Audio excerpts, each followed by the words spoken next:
우리 찬양팀 고맙습니다. 아주 찬양이 좋네. 제가 오늘 이거 유튜브를 봤는데 유튜브 보니까 어떤 젊은 남자분이 나와서 노래를 해요. 노래를 하는데 아주 구수한 그 목소리 중년 남자가 부르는 그런 식으로 이렇게 노래를 부르는데 노래를 너무 잘 불렀어요. 근데 조금 있다가 보니까 이번에는 그 남자가 여자로 바뀌는 거야. 여자로 바뀌어갖고 이번에는 아주 가냘픈 처녀 목소리로 노래를 한단 말이에요. 이게 어떻게 된 건가 하고 가만 보니까 이 남자가 반쪽은 남자 복장을 하고 반쪽은 여자 복장을 해갖고 남자 복장을 하고 노래를 부를 땐 맨 처음 앞에 가사를 갖다가 노래를 하는데 이게 구수하게 중년 남자의 목소리로 딱 부르는 거야. 그러다가 이제 쫙 돌아서면서 여자 복장한 목소리 이렇게 하고 머리도 여자 머리처럼 딱 하는데 여자 완전히 그냥 처녀 목소리라. 그러니까 거기 있는 사람들 다 감탄하는 거예요. 이야, 어떻게, 근데 이게 희한한 게 뭐냐면 마치 그 한 사람이 하는 것이 어떠냐면은 중년 남자하고 처녀가 번갈아가면서 노래하는 것처럼 부른단 말이에요. 그게, 그 모습이. 그러니까 거기 참석했던 사람들은 전부 환호성을 질렀어요. 근데 그보다 더 이렇게 기가 막힌 게 있었는데, 그 다른 유튜브 영상을 이렇게 보니까 뭐가 나왔냐면, 거기는 젊은 남녀가 나와서 노래를 하는 거예요.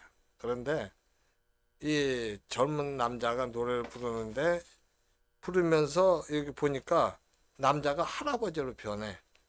그러더니 나중에는 숫사자로 바뀌는 거야. 근데 여자가 노래를 부를 때는 어떻게 됐냐? 할머니를 보내면 변하다가 나중에는 마지막에는 암사자로 바뀌더란 말이에요. 그러니까 그 현장에 참석한 사람들 전부 깜짝 놀랄 수밖에 없잖아. 이게 마술인지 인공지능 기술인 AI로 뭐 합성해갖고 한 건지는 잘 모르겠지만 여하튼 지금 사람들의 그 지식과 기술이라는 것이 시간이 흘러서 상상을 초월할 정도로 발전하고 있는 거예요. 근데 문제는 이렇게 지식과 함께 그 물질 문명이 이렇게 발달해도 인간 스스로 해결할 수 없는 문제가 있는데 그게 뭐냐면 바로 죄와 죽음의 문제예요. 이 세상에 태어난 인간 누구나 살면서 죄를 지을 수밖에 없고 그 죄를 품고 결국에는 죽을 수밖에 없는데 만약에 죄를 해결하지 못한 상태로 죽으면 어떻게 되느냐는 거예요. 왜냐하면 인간은 동물하고 달라서 영이 있기 때문에 육신의 죽음이 이 세상 우리가 죽는 육신의 죽음이 끝이 아니라고 다들 이렇게 말하고 들잖아요. 겁나지 않아요? 그렇게 되면? 그러면 인간은 영적인 존재이니까 죄와 죽음의 문제를 해결하고 영원히 사는 방법은 없냐는 겁니다. 영원히 사는 영적인 존재니까 달라야 되잖아.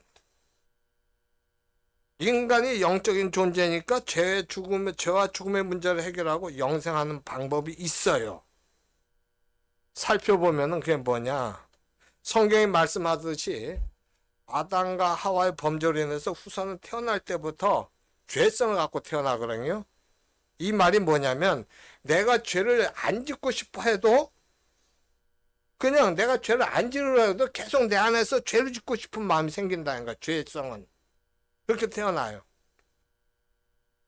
거기다가 세상의 임금 노릇을 한 사탄 마귀가 우리로 하여금 세상의 돈이나 권세, 명예 등을 갖고 우리를 유혹하고 또 지금 매스컴들 보면 어때요? 음란이나 중독이나 이 폭력, 가짜 뉴스를 통해서 계속 죄를 짓게 유혹을 하고 있단 말이에요. 그렇다면 아담과 하와 이후에 태어난 후손들은 그냥 주어진 환경에 따라서 죄만 짓고 살다가 죽어야 하느냐 이 말이에요.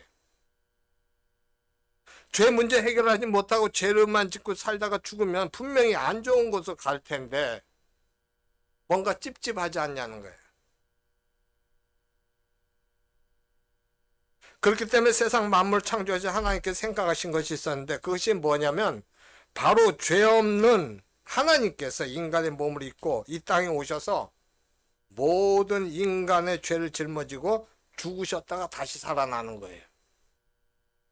그리고 이 일을 믿는 사람은 예수님께서 함께 하셔서 죄와 죽음을 이기면서 영원히 살게 하시는 겁니다. 살게 하는 겁니다. 그게 가능한가요? 가능해요. 어떻게 가능한가요? 가능한 이유가 뭐냐면 우선 하나님은 죄가 없으신 분이니까 하나님의 아들 예수를 인간의 몸을 입혀 이 땅에 보내셔서 인간의 모든 죄를 짊어지고 십자가에 죽었다 부활하시면 예수님은 분명히 죄와 죽음을 이기신 것이 돼요. 믿습니까? 분명히 이기신 것이 돼요. 살아났으니까. 그렇게 되면 죄인이 이 사실을 믿을 때 그 순간 예수님께서 영으로 그 사람 안에 들어가서 활동하셔갖고 그 사람으로 하여금 예수님의 능력으로 죄를 이기면서 살게 할 수 있기 때문에 가능하다는 거예요. 그렇다면 죽음의 문제는 어떻게 되느냐? 여러분 야고보서 1장 15절 보면 죽음이란 것은 죄가 장성해서 된 것으로 나와요. 욕심이 잉태한 즉 죄를 낳고 죄가 장성한 즉 사망을 낳느니라 그랬어요. 그래서 죽음은 죄가 장성해서 된 것이기 때문에 죄인이 그 예수 그리스도의 십자가에 그를 믿는 순간에 그는 십자가의 능력으로 육신의 죽음을 이기게 돼요. 그러니까 영이신 하나님의 생명이 그 안에 들어가서 그 하나님의 생명으로 영원히 살게 되는 겁니다. 이렇게 되는 거예요. 그런데 금주 25일이 바로 그 하나님의 아들이신 예수님이 인간의 몸을 입고 이 땅에 오신 날입니다. 따라서 이 시간에는 구체적으로 예수 그리스도께서 오신 이유가 뭔지, 그리고 예수님의 십자가 의미가 뭔지에 대해서 한번 살펴보려고 그래요. 우린 지난 시간에 죄값 보전의 법칙이라는 걸 살펴봤어요. 여러분 죄값 보전의 법칙이 뭔가 하면은 에너지 보전의 법칙처럼 죄값 에너지도 모양만 변하지 죄값은 보존된다는 법칙이에요. 그게 무슨 말인가? 지난주에도 잠깐 말씀드렸지만 이 에너지 보존 법칙은 뭐냐면 그 어떤 에너지가 있을 때 어떤 물체가 옥상에 놓여 있을 때 그게 위치 에너지 100이라는 거 갖고 있다 보면은 그것이 떨어진단 말이에요. 땅으로 떨어질 때는 그게 뭐냐? 운동 에너지로 바뀌거든요. 근데 이 조사를 해보니까 운동 에너지가 90밖에 안 나갔어요. 그럼 10이라는 건 어떻게 되냐? 10이라는 건 없어진 거냐? 없어진 게 아니라 10이라는 건 공기, 마찰 저항의 에너지가 되는 거예요. 그래서 그 운동 에너지 90하고 그 마찰 에너지 10하고 합쳐서 위치 에너지 100이 되는 거. 그것처럼 죄값도 어떻게 되냐? 죄를 지으면 죄값이 그냥 90만 예를 들어서 뭐 고날 받는 끝나는 게 아니라 죄값 에너지. 나머지 10도 결국은 내가 받지 않으면 다른 누군가 받게 되는 거. 그 에너지 보존처럼 그렇게 죄값도 에너지도 그렇게 된다는 거예요. 죄값 에너지는 결국 뭐 고난으로 나타나요. 고난. 저주와 고난으로 나타나거나 사람에게. 그렇게 되는 거예요.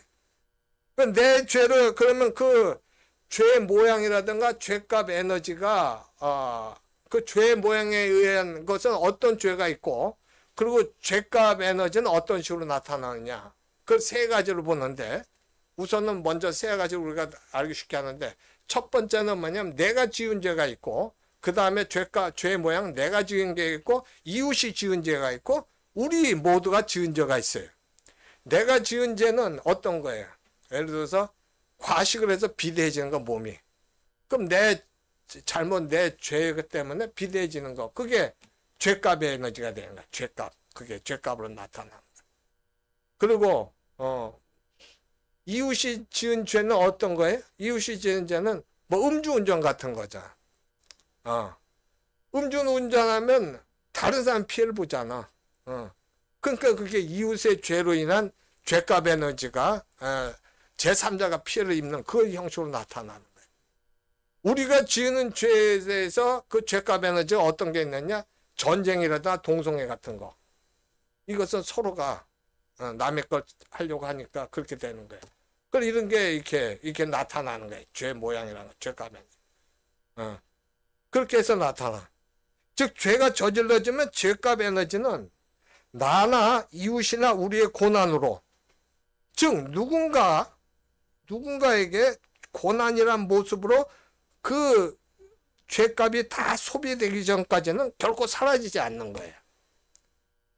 반드시 그 죄값이 다 고난을 해갖고 내가 지은 죄가 다른 사람한테 가서 그렇게 또 고난 주고 이런 식으로 돼버리지 그냥 사라지지 않는단 말이에요. 죄값이라는 것이 고난의 형식으로 사는 거예요. 따라서 이런 죄가 저질러졌을 때 죄값 해결이 안 되면 어떻게 되느냐, 그 죄값의 부정적 에너지, 영적 에너지인 저주라는 것이 누군가에게, 즉 자신이 아니면 이웃에게 들어가서 자신이나 이웃이 그 죄값에 해당하는 고난을 겪어요.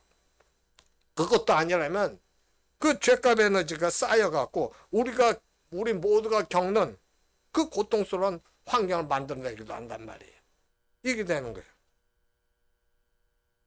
왜 그와 같은 일이 일어나냐? 그것은 하나님의 공의와 질서의 속성 때문에 그래요. 어떤 속성? 공의와 질서? 어떤 그 공의와 질서가 뭐예요? 심은 대로 거둔다는 거예요. 하나님은 반드시 심는 대로 거두게 하셔요.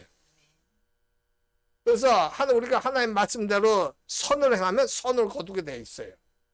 악을 하면 악을 행해요. 이게 하나님께서 그렇게 되어 있는 거고, 그렇게 되는 거예요. 그게 공의예요. 하나님은 죄에 대해서 그렇게 해 나가는 거예요. 근데 이제 죄값의 에너지는 이제 이게 나중에 보면 알지만 이게 악한 영이 이렇게 해 나가는 건데 그 상황을 그렇게 퍼뜨려 버린 거죠. 그렇게 되는 거예요. 그런데 이런 죄, 이런 고난 말고 의를 위해 받는 고난이 있어요. 이 고난은 뭐냐면 의로 인해서 받는 고난이에요. 이 의를 위해 받는 고난은 어떤 거냐면 다른 사람들이 지은 죄인데 내가 이 죄의 결과를 자원해서 받겠다고 하는 고난이에요. 이 고난은 다른 사람들이 지은데 내가 피할 수도 있어요. 다른 사람들이 지었으니까. 난 상관이 없잖아. 그런데 그게 아니라 내가 피하면은 어떤 일이 되냐? 죄값 보전 법칙에서 대신에 누군가 다른 사람이 고난을 당하기 때문에 그래서 어떻게 하느냐? 자기가 자원해서 받는 고난이에요. 바로 예수님의 십자가 고난이 여기에 해당되는 거예요.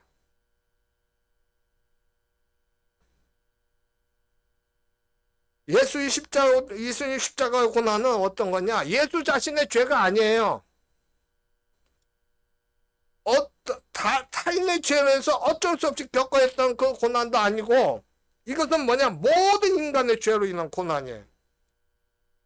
모든 인간이 지은 고난을 예수님께서 자원해서 받으신 거예요.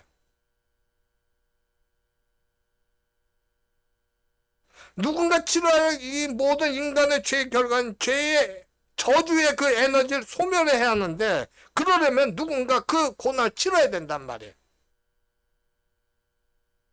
그런데 예수님께서 십자가에서 그 죄값을 치렀던 거예요. 누구를 위해서? 저와 여러분을 위해서. 우리를 위해서.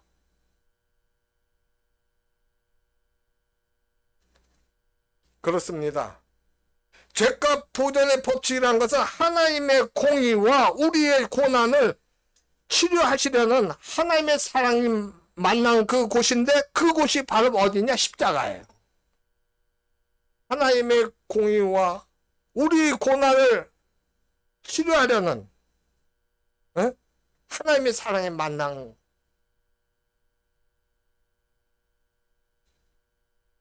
그곳이 이루어진 것이 죄값 보전의 법칙을 다 이행하셨던 십자가란 말입니다. 에베소서 2장 16절 한번 볼까요? 이 말씀 보면 또 십자가로 이 둘을 한 몸으로 하나님과 화목하게 하려 하심이라.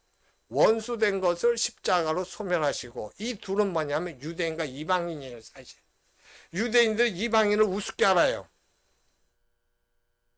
이방인들은 유대인들 그러니까 이 유대인을 대적할 수밖에 없어요. 하나님께서 십자가로 화목하게 하려 하신 거예요. 원수된 걸 십자가로 소멸하신 거예요. 왜 그러냐면 누군가의 죄가 또 누군가로 넘어가니까. 십자가에서 그걸 다 해결하신 거예요.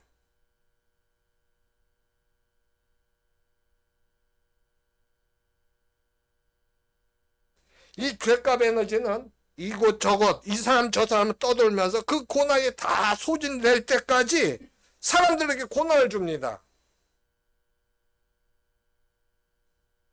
그 총량이 즉시 소진되지 않고 쌓이고 쌓이면은 한순간에 폭발하면서 전쟁이나 대재앙과 같이 더 비극적인 결과를 만들어내기도 하고, 소진되지 않고 세월 따라 흐르면 어떤 일이 일어나냐? 후손들이 치러야 할 그 대가로 축적되기도 하는 거예요.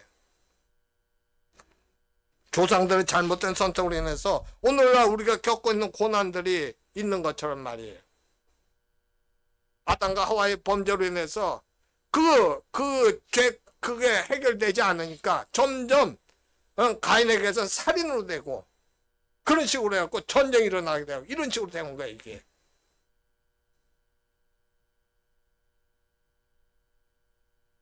예수님께서 십자가에 고난을 당하신 건 바로 그 때문이었단 말이에요. 죄로 인한 저주의 에너지, 이곳저곳 이 사람 저 사람에게로 떠돌아다니는 이 저주의 죄값 에너지를 누군가 끊어야만 했는데 이걸 전부 예수님께서 감당하신 거예요. 예수님께서 이런 마음으로 말씀하실 거예요. 우리 한번 스크린 한번 볼까요? 같이 한번 읽어볼래요? 예수님께서 아마 이런 마음이었을 거예요. 같이 읽어요. 시작. 모든 죄의 저주들과 고난들 내가 십자가에서 다 받아내고 처리하겠다. 내가 다 소멸시키겠다. 그러니 너희는 더 이상 고난에 매이고 저주에 갇힐 필요가 없다. 그 죄값은 내가 다 치렀다. 이제 너희는 자유다. 죄의 저주로부터 해방됐다. 자유해라. 고통에서 벗어나라. 이 예수님의 마음이랍니다. 하나님이신 예수님의 마음이에요. 이것이 바로 십자가예요.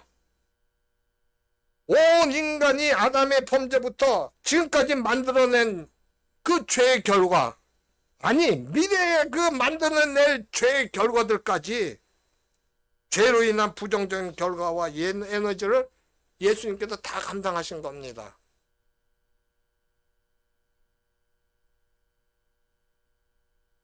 이 고난의 총량은 어마어마해요. 왜냐하면 인류 전체가 아담 때부터 예수님이 재림하실 때까지 그 만들어낼 죄가 되니까 그런 거예요. 여러분, 세월호 사건 하나만 가지고도 그것이 만들어내는 고통의 양이 엄청나갖고 나 전체가 한동안 우울증을 겪어야 할 정도였거든요. 그런데 지금 과거부터 미래까지 온 인류 전체 죄라니까 얼마나 엄청나겠어요, 그게.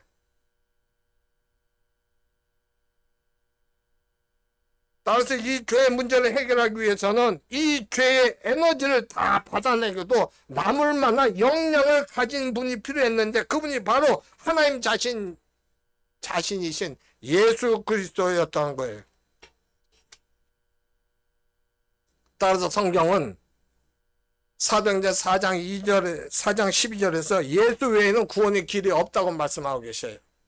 다른 이로선 구원을 받을 수 없나니 천하 인간의 다른 힘을 우리에게 주신 이 없습니다. 왜냐하면 저주로부터 인간을 구원할 길이 필요한데 그것을 감당할 자가 예수님밖에 없기 때문에 그런 거예요. 여러분, 인간이 저지른 죄로 인해서 저질러진 저주의 에너지들이 어느 정도 크기냐 하면은, 온 인간이 그 저주 가운데 다 멸망하고 다 지옥에 가서 영원히 고통을 당한다고 해도 인류의 죄로 인한 저주의 에너지가 그 고통보다 훨씬 더 크다고 신학자들은 말하고 있거든요. 우리 죄가 얼마나 더 큰지, 온 인류가 그냥 멸망하고 저주 가운데 멸망하고 지옥에 다 가서 고통을 당하는 것보다 더 크다는 거야, 우리 죄가.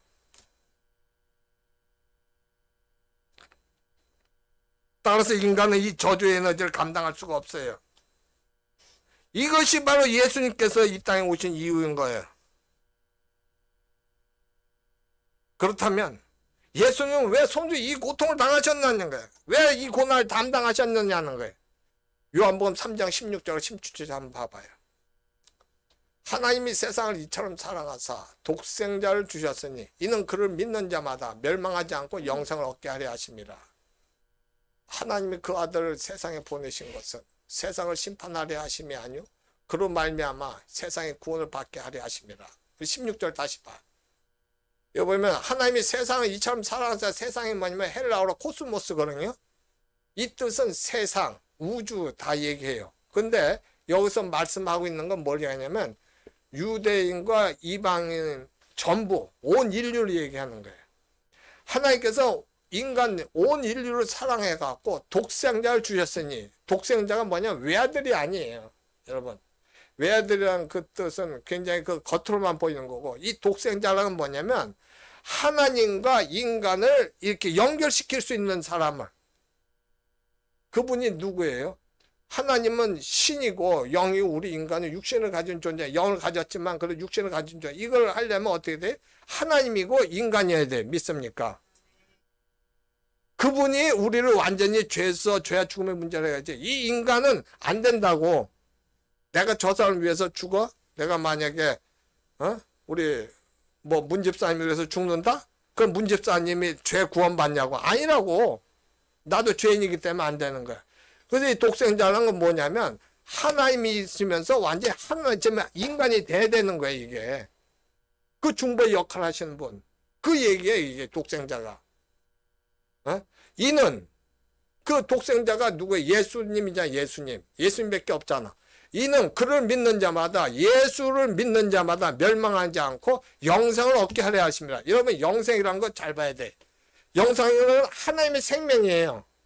하나님의 생명인데 이건 하나님의 속성을 가지고 있는 자에게 주어지는 거예요. 하나님의 성품. 거룩하고 사랑 있고 긍휼을 베풀고 이런 속성 가진 사람. 아름답고 깨끗하고 그 하나님의 속성을 가진 하나님의 생명이라고. 그러니까 그 누가 그러냐? 그리스도인들 그렇게 되는 거야. 할렐루야. 왜 그래? 그리스도인은 예수님이 내 안에 들어오셨잖아. 그러니까 내가 그 하나님의 성품 갖고 살아간단 말이지. 그러니까 그들은 영생을 얻는 거예요. 멸망하지 않고. 육신의 죽음은 끝나는 게 아니라 육신의 죽음 다음에 영생과 영벌이 있어요. 요한복음 5장 28절 29절 보면 선한 일을 행한 자는 어디로 간다? 영생을 얻는다고 그랬고 악한 일을 행한 자는 뭐라고? 영벌을 얻는다고 그랬어요. 이 영생이에요. 이 영생. 선하다는 건 뭐예요? 예수는 구주를 믿는 사람을 얘기하는 거예요. 악하다는 자기가 주인이라고 생각하고 살아가는 사람이 악한 일을 하는 사람이에요. 17절 봐요. 하나님이 그 아들을 세상에 보내신 것은 그래서 하나님께서 아들 예수를 보내신 건 뭐냐? 세상을 심판하려 하심이 아니요 그로 말미암아 세상을 구원을 받게 하려 하심이라. 예수님께서 오신 것 초림이에요. 성탄절은 초림이에요. 처음 오신 거예요. 그 우리를 구원하시기로 해서 온 거지 심판하러 오신 게 아니에요. 언제 심판하러 오셔요? 재림하실 때. 그때 심판하러 와요. 왜 그러냐면 예수님께서 오셔서 복음을 증거하시고 사람들을 하여금 구원받게 하려고 했던 것이기 때문에 예수님 재림하실 때까지는 그 기간을 주시는 거예요. 기간. 그 기간까지도 안 하면 그때는 하나님이 할 수 없어요. 그래요. 그렇습니다. 하나님께서 저와 여러분들을 사랑하셨기 때문에 저주와 고통에서 우리를 구원하시려고 이 땅에 오신 거예요. 이것이 복음이고 십자가입니다. 그렇기 때문에 십자가는 우리를 향한 하나님의 사랑입니다. 예수님께서 십자가에서 겪으신 그 모든 고통은 바로 저와 여러분을 향한 하나님의 사랑의 크기와 깊이를 보여주는 거예요. 따라서 십자가는 하나님의 공의와 사랑이 만나는 곳이 십자가예요. 죄의 값을 정하신 하나님의 공의와 질서, 아들을 내어주심으로써 그 죄값을 사랑으로 소멸하신 하나님의 사랑, 이 둘이 완전하게 만나는 것이 바로 십자가인 거예요. 그렇기 때문에 십자가는 특별한 능력이 있는데, 그건 뭐냐면 우리를 죄로부터, 즉 죄의 저주로부터 해방하는 능력이 있어요.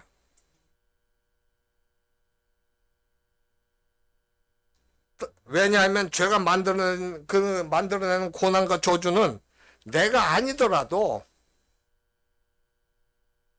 다른 누군가에 의해서 고난의 형태로 소멸돼서 사라진단 말이에요.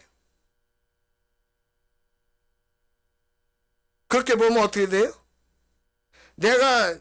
죄가 만들어낸 고난과 저주, 내가 죄를 저질렀는데 그것이 내가 아니라도 다른 누군가에 의해서 그 사람이 또 고난을 당하는 거.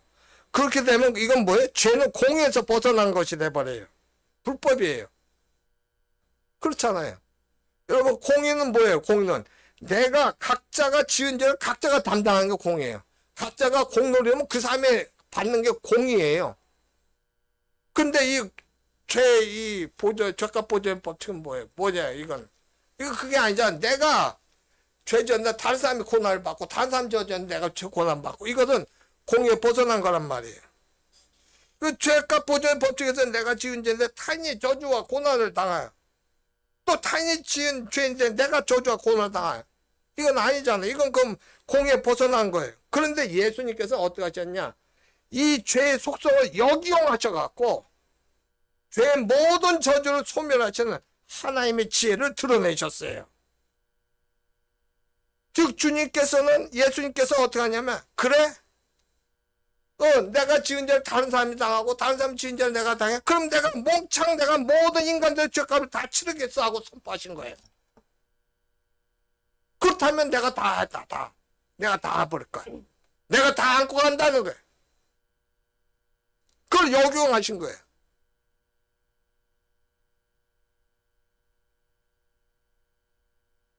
그렇기 때문에 이제는 이 사실을 믿는 사람, 인정하는 사람은 누구나 죄와 저주에서 해방됩니다.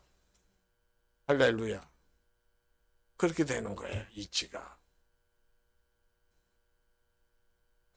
따라서 이 진리를 믿는 사람은 하나님 앞에 설 때 죄로 인한 정죄함이 없을 뿐만 아니라 죄의 결과인 저주와 고통으로부터도 해방되는 겁니다. 즉 죄가 만들어낸 모든 부정적인 결과들, 그 부정적인 결과들로부터 자유하게 돼요. 부정적인 결과들은 뭐가 있어요? 질병이라든가 슬픔이라든가 이 관계 파괴라든가, 응? 자책감이라든가 재정적 어려움, 이런 거. 만약 그런 게 있게 되면 어떻게 돼? 우리는 예수 그리스도 이름으로 선포하면 해결이 되는 거예요. 할렐루야. 내가 그걸 믿고서 하면 되는 거예요. 왜? 예수님이 다 하셨잖아. 믿습니까? 내가 믿음이 흔들려서 안 되는 거는 할 수가 없는 거잖아. 그렇다면 예수님께서는 그 모든 저주를 다 감당하셨어요. 죄값을 다 행하셨어요.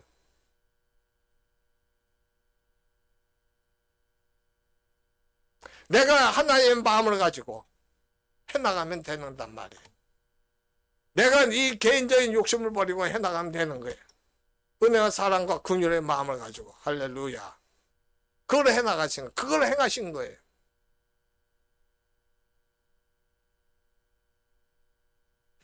이것이 십자가고 예수 그리스도 보혈의 능력이에요. 우리 로마서 8장 1절과 2절 한번 봐요. 같이 한번 읽어봐요. 시작. 그러므로 이제 그리스도 예수 안에 있는 자에게는 결코 정죄함이 없나니 이는 그리스도 예수 안에 있는 생명의 성령의 법이 죄와 사망의 법에서 너를 해방하였음이라. 그리스도 예수 안에 있는 자에게는 정죄함이 없다고 했어요. 정죄함은 죄를 정하는 거예요.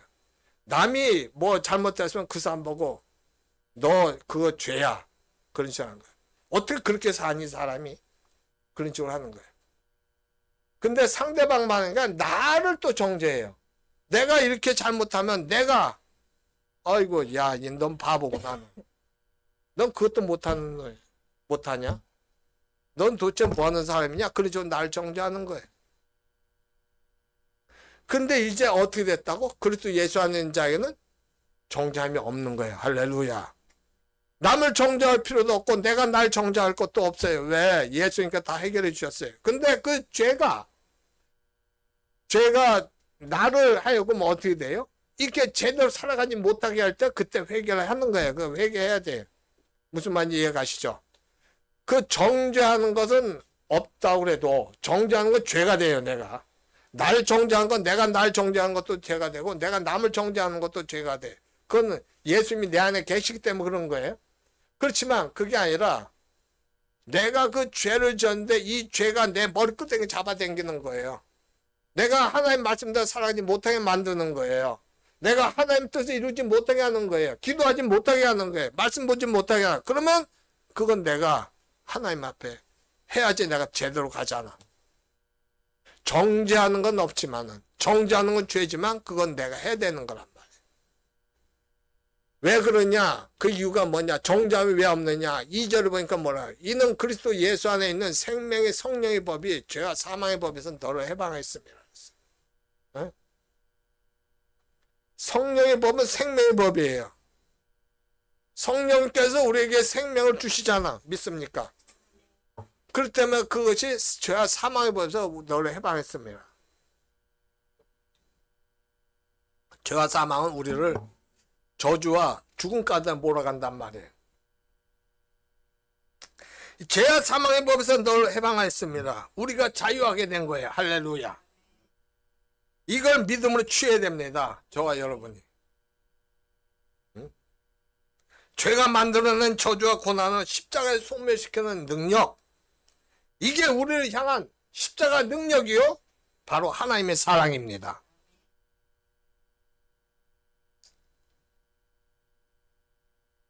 죄를 지으면 반드시 그 죄값이 치러야 되는 죄값 보전의 법칙으로 인해서 아담과 하와의 범죄를 후손들이 감당할 수밖에 없었지만은 예수님은 그걸 역용해서 예수님 혼자서 온 인간들의 죄를 다 짊어지시고 십자가에 못 박혀 죽으셨다가 부활하심으로써 전 인류를 다 구원하셨어요. 할렐루야. 단지 그걸 믿음으로 취하는 게 안 취하니까 그게 안 되는 거예요. 믿음으로 취하면 다 구원받아요. 할렐루야.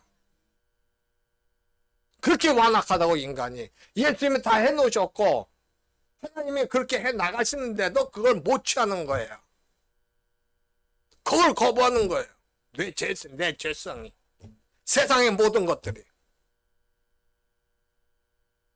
그렇기 때문에 예수님을 주님으로 영접한 사람들은 죄와 죽음을 이길 뿐만 아니라 죄가 만들어낸 모든 부정적인 결과들에서 자유하는 삶을 살게 된 거야. 할렐루야. 그렇게 된 거예요. 그럼에도 이런 위대하신 예수 그리스도께서 말구에 태어나셨잖아요. 왜 말구에 태어나셨어요? 가장 밑바닥 인생을 살고 있는 사람까지도 구원하기 위함이셨거든.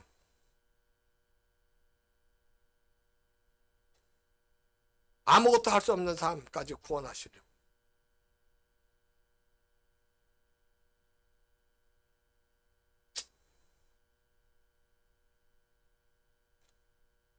많은 죄를 저지른 사람, 또 내 능력이 안 돼서 살아갈 수 없는 사람, 그런 사람들 구원하시려고, 그런 사람들 다 구원하시려고 말구에서 태어나신 거예요. 예수님을 영접한 사람들이 천국에 입성할 때까지 예수님은 임마누엘을 하셔요. 우리와 함께 하셔요. 오늘 말씀 뭐예요? 예수가 이름이 뭐라고 그랬어요? 오늘 예수 이름이? 예수 이름은 바로 다른 게 아니라 그가 자기 백성을 그들의 죄에서 구원할 자라는 거예요. 그 예수님이 임마누엘 하셔요. 우리와 함께 하셔요. 왜 임마누엘 하셔요? 모든 백성을 다 구원하실 예수님께서 임마누엘 하신 거, 말구에 태어나신 것은 그 제일 밑바닥에 있는 사람까지 구원하시려고 하는 것이고, 임마누엘 하신 건 그들로 하여금 우리가 예수님이 재림하실 때까지 우리 자신들이 죄와 죽음을 이기고 영생을 갖고 살아가도록 하기 위해서 임마누엘 하시는 거예요. 할렐루야. 예수님께서 오신 이유가 그거예요. 우리의 죄를 다 구워 없애고 죄와 죽음을 이기게 하시고 우리로 하여금 영생을 얻으며 살아가게 하려고. 그렇게 해서 예수님께서 예수란 이름을 가지고 임마누엘 이 땅에 오신 거예요. 그래서 그 진리를 믿는 그리스도인들 하여금 어떻게 되냐? 영생의 삶을 살게 하시는 겁니다. 할렐루야. 이 시간 우리가 하나님 앞에 한번 기도해 봅시다. 하나님, 예수님께서 오신 이유, 예수님께서 오신 이유가 크리스마스가 뭡니까? 예수님의 탄생이 뭡니까? 오늘날 많은 사람들은 그냥 크리스마스 그냥 노는 날로 알잖아요. 즐기는 날도 알잖아요. 그 의미가 그게 아니란 말이에요, 지금.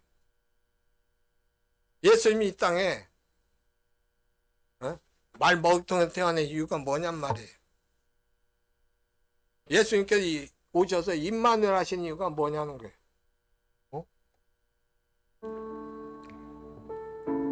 하나님이 그와 같은 일을 하셔도 받아들이지를 않으면은 그건 누가 책임지는 거예요? 내가 내 멋대로 살겠다 했는데 왜 간섭이냐 하면 그건 누가 잘못하는 거예요? 이게 어떻게 되는 거예요, 도대체가? 지금 사람들이 정말 우리 자신들이 내 자신부터 하나님, 내가 이 예수님이 오신 이유를 알아야 돼. 또는 내가 이 성탄절의 의미가 뭔가를 알아야 돼. 그래서 온전하지 하나님의 뜻을 이루는 게 우리에게 참된 복이다. 우리가 영생의 삶을 사는 거예요. 영원한 삶을 사는 거예요. 하나님, 그 삶을 살아가는 저희들 되게 하심을 감사드립니다. 끝까지 임마누엘 예수를 의지하면서 영생의 삶을 살아가는 저희들 되어 하나님의 사랑을 드러내고 하나님의 사랑을 받고 하나님 나라를 이루며 살아가는 저희들 되게 하옵소서. 주여 삼창하고 기도합시다. 주여, 주여, 주여. 할렐루야. 하나님 감사합니다. 오, 주여 아버지, 아버지, 아버지.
아버지 하나님의 은혜와 사랑에 감사드립니다. 정말 이 세상에 태어나서 하나님이 계신지도 모르고 예수가 누군지도 모르고 살다가 그냥 죄짓다가 인생이 죄짓고 사는 거구나 생각하고 죄짓다가 죽을 수밖에 없는 저희들이었는데 지옥에 갈 수밖에 없는 저희들이었는데 하나님께서 우리들을 불쌍히 여기셔서 예수 그리스도를 통해서 임마누엘 하심으로 우리를 죄와 죽음에서 구원하시고 영생의 삶을 살아도록 주관하시고 행하셨고 행하시며 또 앞으로도 계속적으로 행하실 것이니 그 하나님의 은혜와 사랑에 감사드립니다.